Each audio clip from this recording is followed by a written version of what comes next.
Nous arrivons à un moment de notre histoire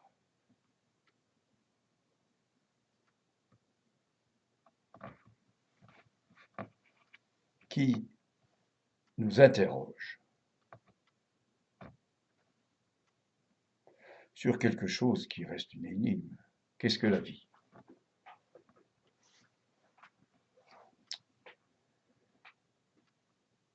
Évidemment, comme tout allait à peu près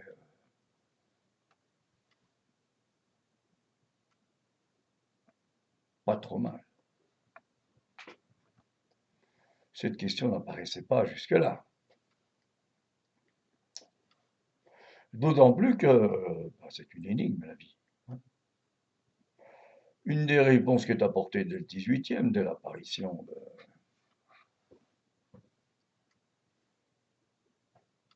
du discours de la science, c'est celle du médecin, du docteur Bichat. La vie est l'ensemble des processus, des forces qui luttent contre la mort. Et paradoxalement, finalement, on peut à peu près définir ce qu'est la mort. Ça ne veut pas dire ce qu'on sache grand-chose, hein. Mais la vie, c'est une énigme.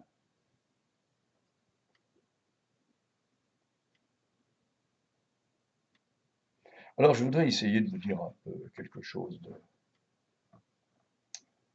de cette question, évidemment, à partir de mon expérience, en réduisant, j'insiste là-dessus parce que on n'entend que ça des penseurs. La vie n'a rien à voir avec la pensée. Ça n'empêche pas d'essayer d'en parler, mais parler de la vie, ça ne dit pas grand-chose. Ça ne dit pas grand-chose parce que justement, c'est une énigme. C'est comme la question de l'origine. Oh là! Il y en a des théories, finalement.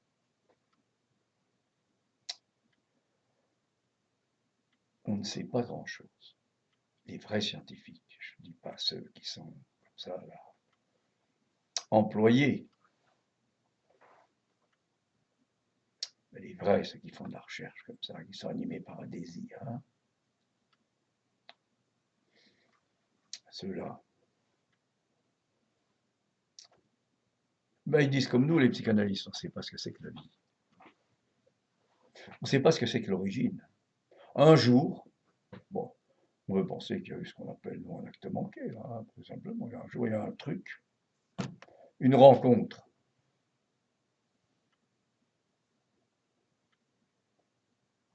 Et puis ça a donné l'ADN.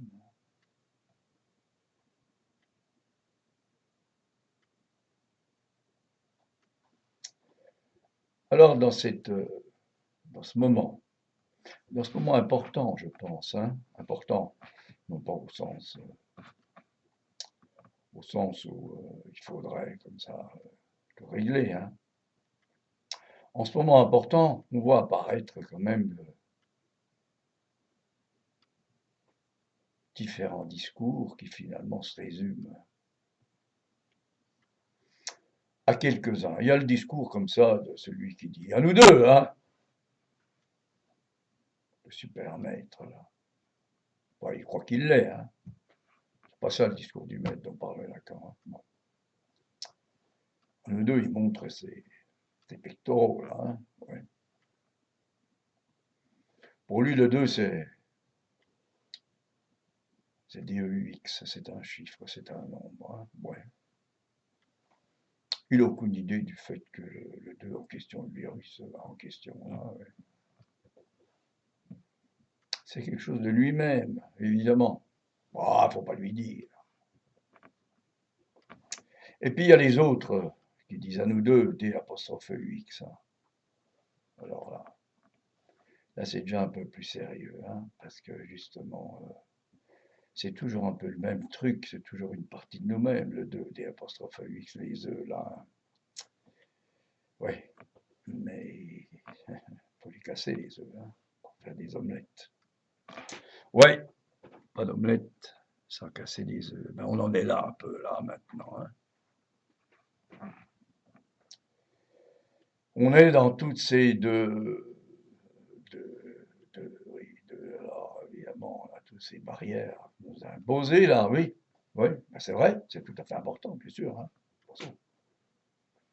Le confinement, les barrières. Hein. Mais alors, ce qui est quand même assez paradoxal, vous l'avez remarqué quand même, c'est quand même un peu curieux cette affaire-là. Hein. C'est pas curieux pour les psychanalystes, hein. Mais c'est quand même curieux parce que finalement, il a fallu le rabâcher, rabâcher, rabâcher. Hein. C'est-à-dire que. Alors on a dit évidemment, ceux qui rabâchent, ils disent c'est les autres qui n'obéissent pas. Hein.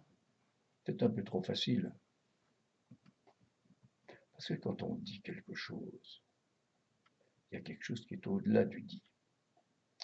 Il y a ce qu'on appelle le dire. Le dire, ça passe par le corps. Alors le penseur qui lit, qui récite des choses comme ça, là, hein, des recettes que d'autres lui ont refilées, hein, ben pourquoi pas, mais ça ne marche pas forcément. Par contre, ceux qui en ont l'expérience, là, les soignants, infirmiers, infirmières, médecins, ou d'autres, tous ceux qui vont faire ça, hein, ambulanciers, etc., tous ceux qui vont faire, qui s'approchent de ça, hein, qui s'approchent du monstre, là, hein, l'inconnu, là, hein, quand il parle en général, hein, ça vient du ventre. C'est comme le chanteur d'opéra, il y a ceux qui chantent avec une voix de tête, là, hein. C'est beau, ça ne veut pas dire que ça soit très vivant, parce que c'est ça la vie, ça revient. Puis la vie, il y a quand même le mot vie dans virus. Je ne sais pas ce que vient foutre là-dedans. Un virus, ça vit. Alors tout ça, il va falloir un peu qu'on en dise un peu quelque chose. Hein. Bon. Alors, je suis psychologue, psychanalyste, donc je vais vous donner un peu différentes versions chaque fois, en m'étonnant pas du tout que, suivant la position où on est, c'est-à-dire d'où l'on parle, on puisse dire des choses différentes. Le discours médical est tout à fait important, on sait bien, d'ailleurs on s'accroche à ça, hein. C'est la bouée de sauvetage et c'est normal. Il y a autre chose dans ce confinement.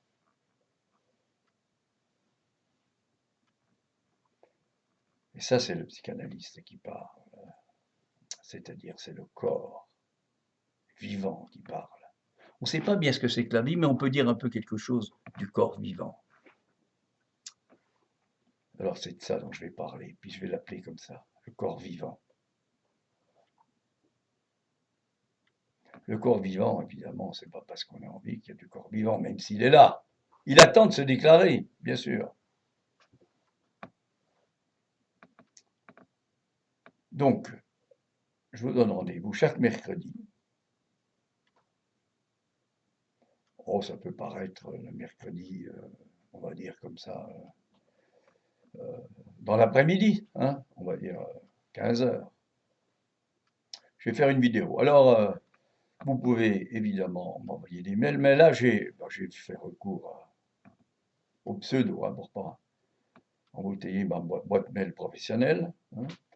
Alors, ça va s'inscrire, là, hein, mais le mail pseudo, je vais vous le donner d'abord, puis après je vous dirai un mot là-dessus. C'est calaf3039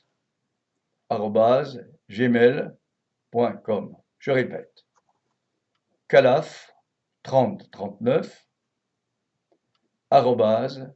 gmail.com. Pourquoi calaf? Ah! Calaf, c'est un prince, c'est un ténor. Bon, vous voyez pourquoi j'en parle. Calaf, il donne rendez-vous à tous les ténors. À tous les ténors à la fin de l'aria, Nessun dorma. Que personne ne dorme.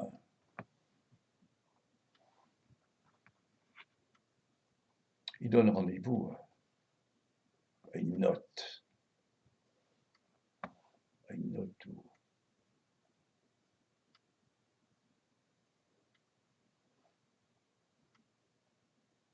où il y a une sorte de jaculation de la vie. Ainsi Bécard.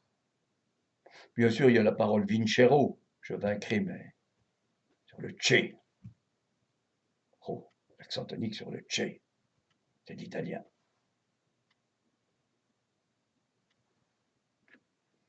Alors à bientôt, à mercredi. Alors je vais vous donner la date, hein, c'est pas la semaine prochaine. Alors le mercredi en question, je vais le trouver. Hein.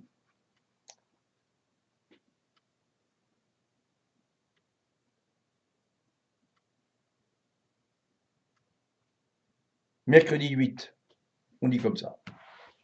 Mercredi 8, 15 heures, et puis si c'est pas tout à fait ça, ben, c'est un petit peu après. Hein. Alors j'y connais rien au niveau technologie, moi. Hein. Je sais pas comment vous pouvez faire pour le faire. Vous y connaissez certainement mieux que moi. Moi, je suis quelqu'un qui a quelques décennies déjà, qui était déjà là avant, et puis la technologie, on se rend compte que c'est important actuellement. Enfin bon, la technologie, c'est pas la parole. À bientôt.